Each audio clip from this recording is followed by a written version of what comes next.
इस वीडियो को देखने के बाद इंग्लिश में सीधा 10 से 20 नंबर के आपको 2023 बोर्ड एग्जाम्स में आपको क्वेश्चंस मिलेंगे ही मिलेंगे। 110% की गारंटी देता हूं।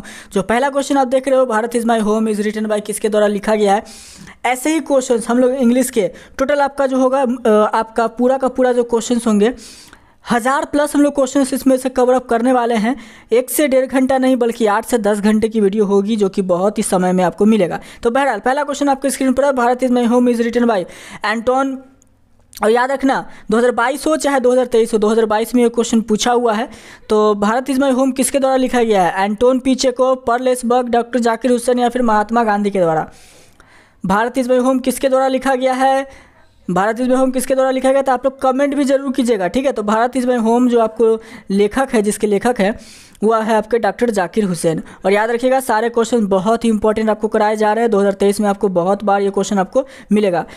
बता दे रहा हूँ 2022-2023 मिला करके सारे क्वेश्चन इंपॉर्टेंट इसमें लिए गए हैं। नानू काका हैड, तीसरा क्वेश्चन, पहला क्वेश्चन का लग रहा है वो कट गया तो माफ़ कीजिएगा। नानू काका had Tide a huge turban round his head, किस कलर का? नानू काका ने किस कलर का टर्बन बांध रखा था?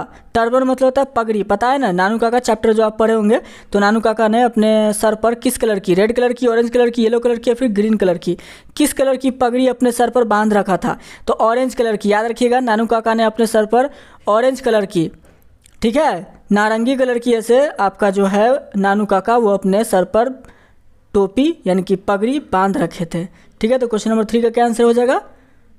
Orange colour. Huge orange turban round his head, ठीक है।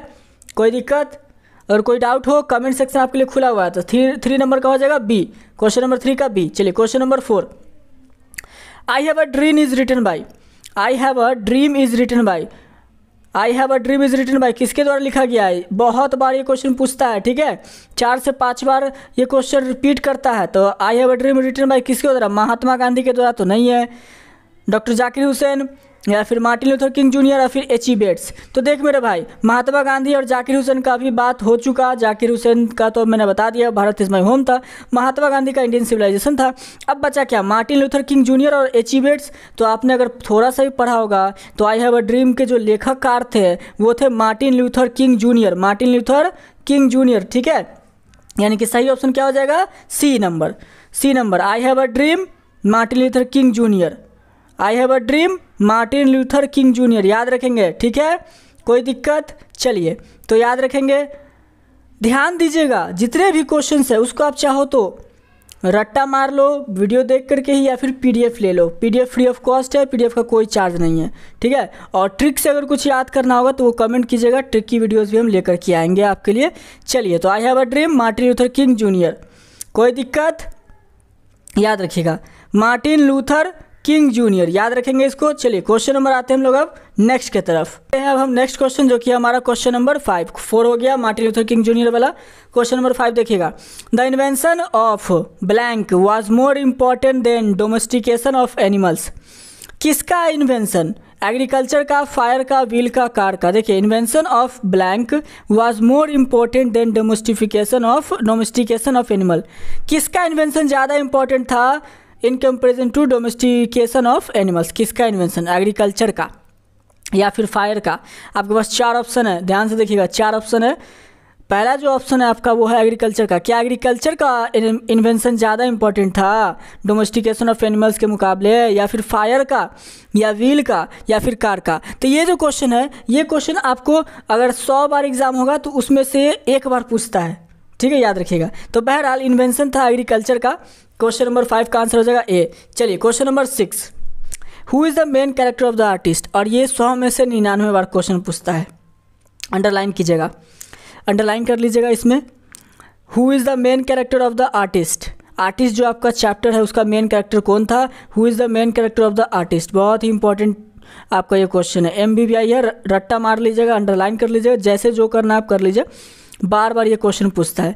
तशिगा नायो, सेबी या सीबी या एन ओल्ड मैन? 4 ऑप्शन आपके पास, 4 में से बताइए कौन से आपके क्या थे इंपॉर्टेंट कैरेक्टर थे आपके आर्टिस्ट चैप्टर के। कमेंट जरूर कीजिएगा, मैं आपका कमेंट देखूंगा तो मुझे लगेगा कि हाँ आप लोगों ने ऐसे कुछ ना कुछ तो पढ़ाई है इंग्लिश है। तो सेबी याद रखेंगे, सॉरी क्या कहता है, who is the main character of the artist, तो सिगानायो या फिर सेबी या फिर सीबी, तो सीबी था। दोनों देखिए, दोनों ऑप्शन जो आपका बी और सी है वो सेम है, लेकिन याद रखिए ACIBEI, सिगानायो इसके राइटर थे। चलिए question number 7, blank women visit her mother's house during pregnancy, MBBI इसको टिक कर लीजिएगा।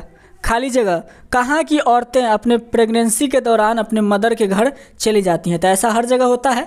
ज़्यादातर आपका ऐसा होता है कि जब प्रेग्नेंट होती हैं तो लेडीज़ जो है वो अपने मम्मी के घर चली जाती हैं। तो ज़्यादातर जो आपका चैप्टर बताया गया था वो कहाँ, इंडियन, फ्रेंच, अफ्रीकन या फिर कैनेडियन, तो कमेंट जरूर कीजिएगा। और मैंने आपको जब चैप्टर पढ़ाया था तो इसको मैंने बताया हुआ है कि ध्यान से प्रेगनेंसी के दौरान जो मदर्स है वो जो लेडीज़ होती हैं वो अपने मम्मी के घर चली जाती हैं, तो कहाँ, ज़्यादातर इंडिया में या फिर फ्रेंच में या फिर अफ्रीका या फिर कैनेडियन, कौन सा औरतें ज़्यादा करती हैं, तो इंडिया भी होगा और आपका बुक में जो बताया था वो अफ्रीका, ठीक है।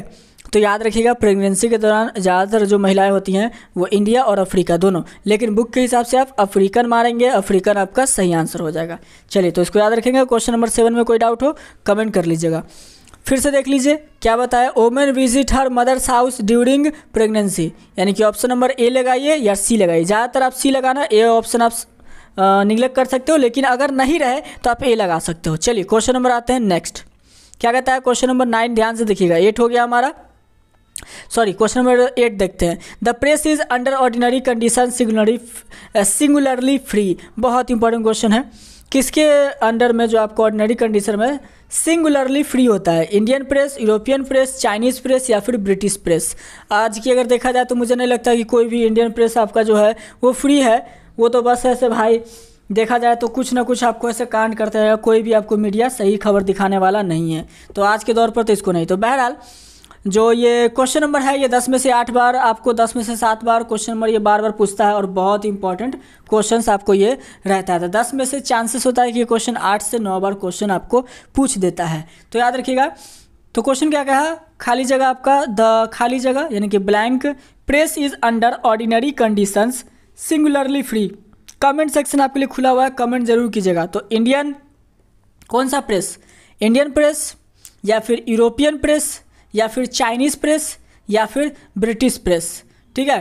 तो ध्यान से ये 4 में से जो होगा ना आपका, अगर यूरोपियन की बात करें, ब्रिटिश की बात करें तो उसका तो छोड़ दीजिए, नेगलेक्ट कर दीजिए। अब बारी आती है इंडियन और चाइनीज़ में से, तो अब बस 2 आपके पास ऑप्शन है, 2 ऑप्शन में से आप लोग कमेंट जरूर कीजिएगा, ठीक है।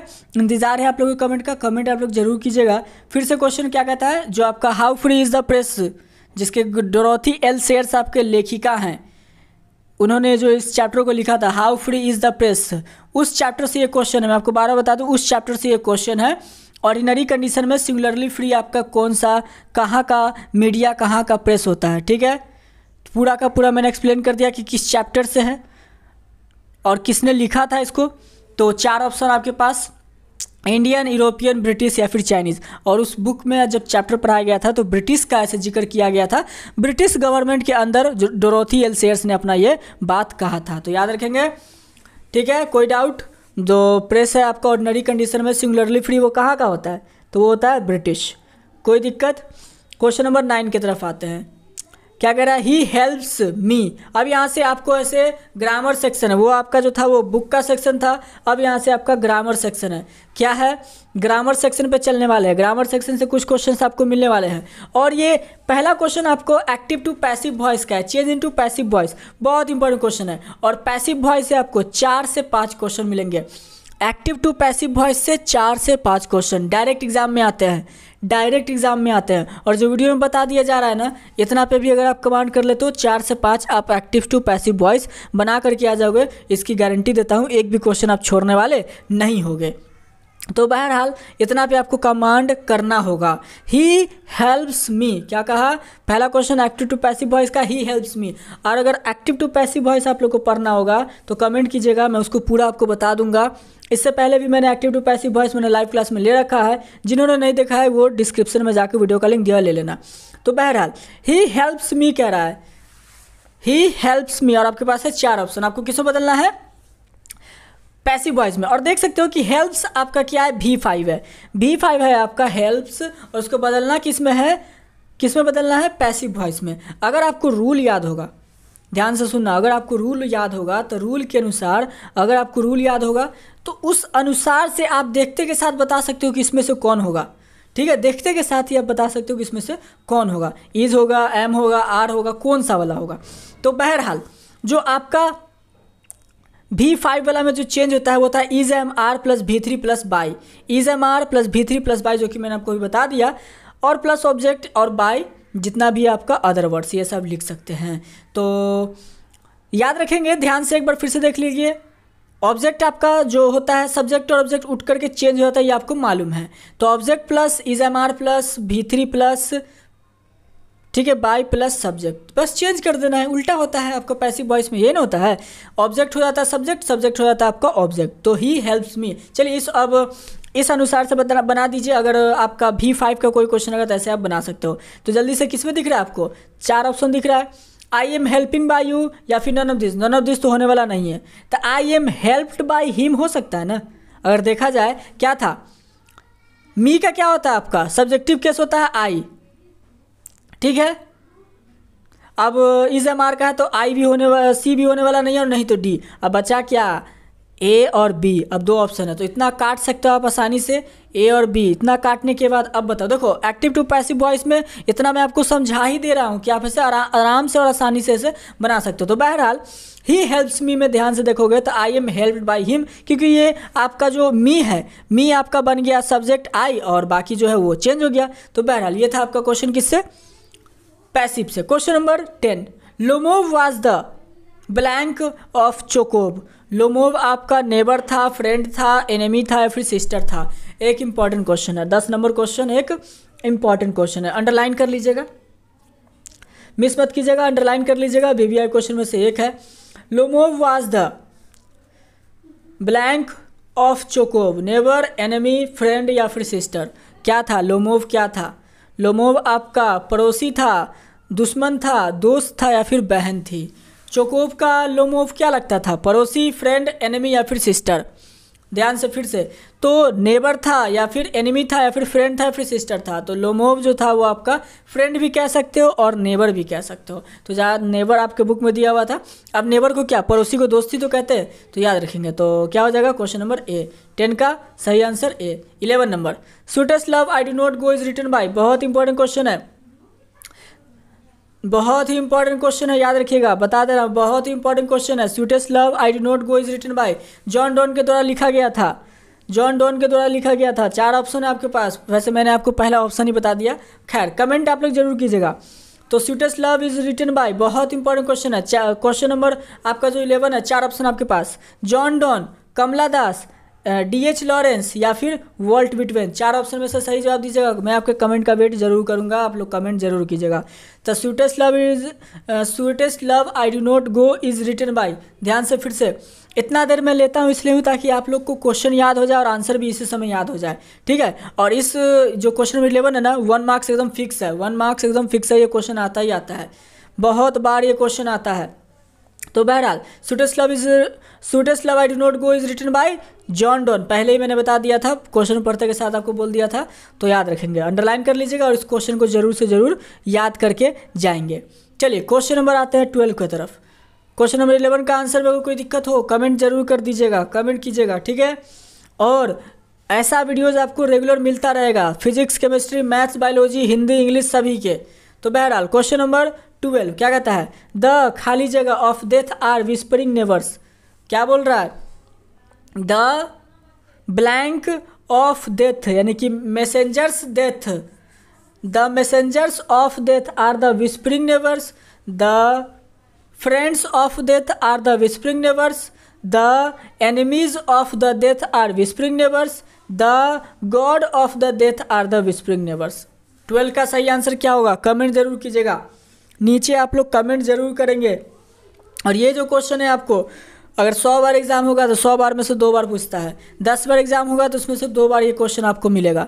फिर से बता दे रहा हूँ, 100 में से 2 बार, 10 में से 2 बार, चांसेस इस क्वेश्चन के बहुत कम होते हैं, ठीक है। तो 4 ऑप्शन है, मैसेंजर्स, फ्रेंड्स, एनिमीज या गॉड। जो इंपॉर्टेंट होता है मैं आपको पहले बता देता हूँ, जो नहीं है वो भी मैं आपको पहले बता देता हूँ। तो मैसेंजर्स होगा, सही आंसर क्या हो जाएगा 12 नंबर का मैसेंजर्स, 12 नंबर का क्या हो जाएगा सही आंसर? मैसेंजर आपका क्या हो जाएगा? The messenger of the death are the whispering neighbours. Death का जो मैसेंजर होता है ना वो विस्परिंग नेबर्स होता है, बहुत पड़ोसी, बहुत का आपका मैसेंजर सी नहीं होता जो कि एंजल्स वगैरह जो यमराज जो भेजते हैं, ठीक है। तो मौत का सबसे पड़ोसी तो ये होता है मैसेंजर्स। तो बहरहाल याद रखेंगे, क्वेश्चन नंबर बहुत ही इंपॉर्टेंट था, MBBI क्वेश्चन में से एक था। तो चलिए आते हैं नेक्स्ट क्वेश्चन की तरफ। नंबर जो आपके स्क्रीन पर है वो है 13। Human life is no better than. 13 number जो क्वेश्चन है, human life is no better than, बहुत ही इंपॉर्टेंट क्वेश्चन है, बहुत ही इंपॉर्टेंट क्वेश्चन है। 3 मैंने लिख दिया था, माफ़ कीजिएगा। Human life is no better than death, life, journey. क्या आपके पास है? टोटल 4 ऑप्शंस है। Human life is no better than, किसके अगर वो देखा जाए ह्यूमन लाइफ बेटर नहीं है किसके लिए? डेथ के, लाइफ के, जर्नी के, या फिर एक्सपेडिशन के।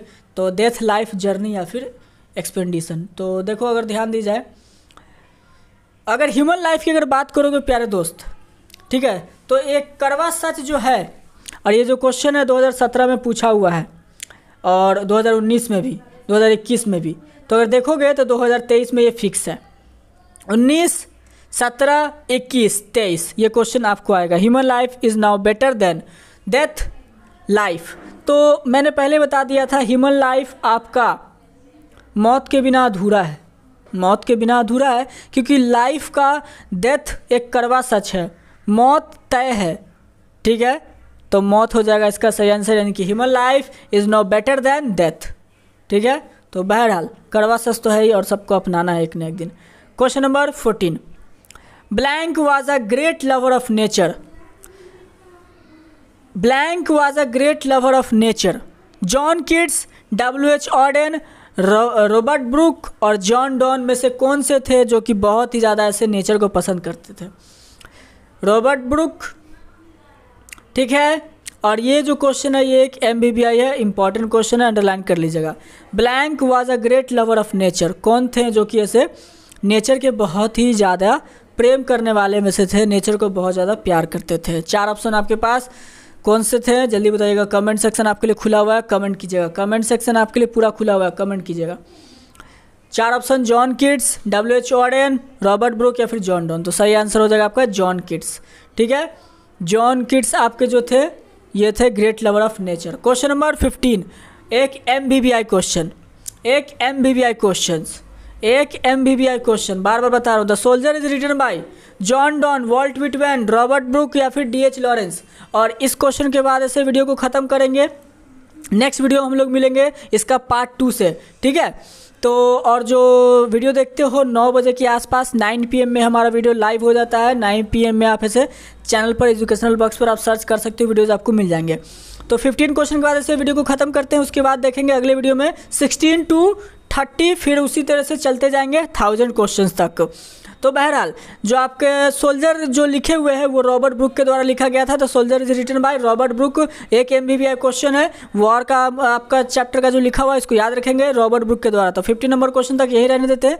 16 से हम लोग आगे देखेंगे जो कि फिर से आपका पैसिव वॉइस का है। चलिए तो मिलते हैं हम लोग अगले वीडियो में। ये प्रैक्टिस करने के लिए क्वेश्चन इसको देख लीजिए, I had written the letter. उसके बाद अगले वीडियो में हम लोग इसको ऐसे कवर अप कर लेंगे।